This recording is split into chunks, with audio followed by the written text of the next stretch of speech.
हे guys, मैं हूं Aditya Singh. Welcome back to the channel. क्या आपने कभी सोचा है कि गवर्नमेंट अनलिमिटेड मनी क्यों नहीं प्रिंट करती है? और क्या होगा ऐसा अगर ऐसा कुछ हुआ हो तो? और क्या ऐसा पहले भी कभी हुआ है या फिर नहीं हुआ है? ये सारे सवाल के जवाब आज के वीडियो में ढूंढेंगे।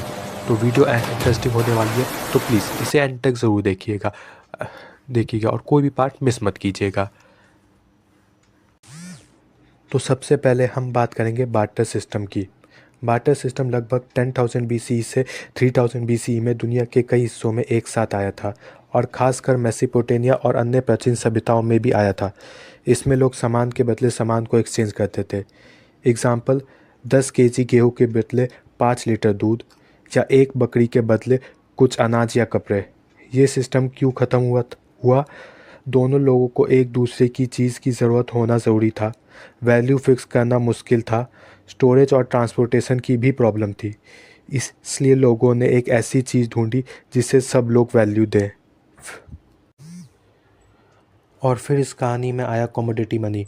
ये लगभग 3000 BC से 1000 BC तक चाइना, इंडिया और इजिप्ट समेत कई सभ्यताओं में आया। इसमें कौडिया, नमक, अनाज और जानवरों को पैसे की तरह यूज़ किया करते थे। ये सिस्टम क्यों ख़त्म हुआ? क्योंकि इन चीज़ों को स्टोर करना मुश्किल था। हर जगह एक ही कमोडिटी एक्सेप्ट नहीं होती थी। क्वालिटी और क्वांटिटी में भी फ़र्क होता था। तब लोग मेटल कॉइन्स की तरफ बढ़ने लगे।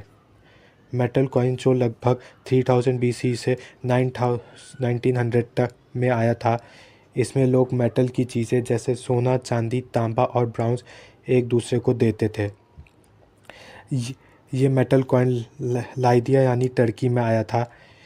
इसके फ़ायदे थे कि ये ड्यूरेबल था, ईज़िली डिविजिबल और सब जगह एक्सेप्ट होने लगे। लेकिन इसमें बड़ी अमाउंट ले जाना मुश्किल था, चोरी का रिस्क था और गोल्ड और सिल्वर की सप्लाई लिमिटेड थी। इसलिए पेपर मनी का इस्तेमाल धीरे धीरे बढ़ा। पेपर मनी 7th सेंचुरी से 11th सेंचुरी के बीच में आया था। ये सबसे पहले चाइना में आया। इंडिया में इसे ब्रिटिशर्स लेके आए थे। इंडिया में 1770 में ब्रिटिश ईस्ट इंडिया कंपनी ने बैंक ऑफ हिंदुस्तान के ज़रिए इसे इशू किया था। पूरे देश में ये 1861 में आया था, पेपर करेंसी एक्ट ऑफ 1861 के तहत। और अब हम बात करते हैं बैंकिंग सिस्टम्स और चेक्स की। बैंकिंग सिस्टम 14th सेंचुरी से 15th सेंचुरी के बीच में आया था। ये सबसे पहले इटली में आया था। चेक्स 9th सेंचुरी से में पर्सिया और अरब के देशों में आया था। इनके फ़ायदे, सेफ ट्रांजैक्शन, बड़ी पेमेंट आसानी से हो जाती थी। प्लास्टिक मनी 1950 से आज तक। ये सबसे पहले यूएसए में आया था। बाद में डेबिट कार्ड्स भी पॉपुलर हुए और एटीएम का कल्चर भी बढ़ा। इसके फ़ायदे दे कैश की ज़रूरत नहीं थी, ऑनलाइन और ऑफलाइन दोनों जगह यूज़ होते थे। डिजिटल मनी 1900 से आज तक। इंटरनेट आने के बाद ये आया था।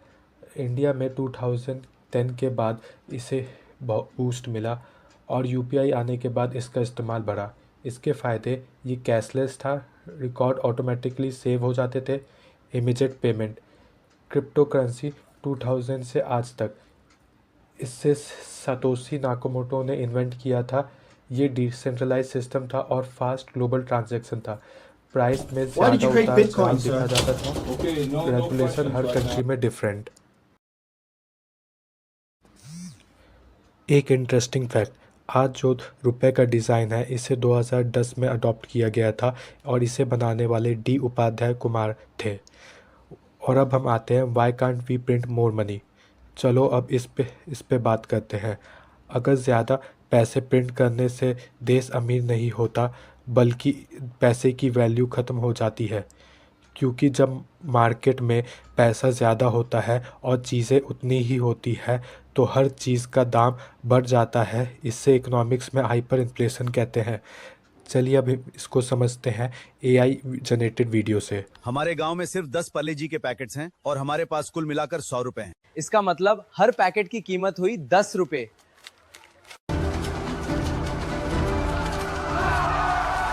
अब गांव में सबके पास मिलाकर 1000 रुपए हो गए। लेकिन एक प्रॉब्लम है, बिस्किट के पैकेट्स अभी भी सिर्फ 10 ही हैं। मैं 20 रुपए को तैयार हूं, मुझे बिस्किट दो। सबके पास तो बहुत पैसा है, अब बिस्किट का प्राइस 2 रुपए। रिजल्ट क्या हुआ? आपके पास पैसा तो बढ़ गया, लेकिन आपकी खरीदने की ताकत वहीं की वही रही। पहले भी आप 10 रुपए एक बिस्किट ले रहे। फर्स्ट वर्ल्ड वॉर के बाद जर्मनी ने भी ज़्यादा पैसा प्रिंट करना शुरू कर दिया था, क्योंकि जब वो वॉर हारे थे तब अलाइड कंट्रीज़ ने उनके ऊपर ट्रीटी ऑफ वर्साइल्स के तहत 132 बिलियन का फ़ाइन लगा दिया था।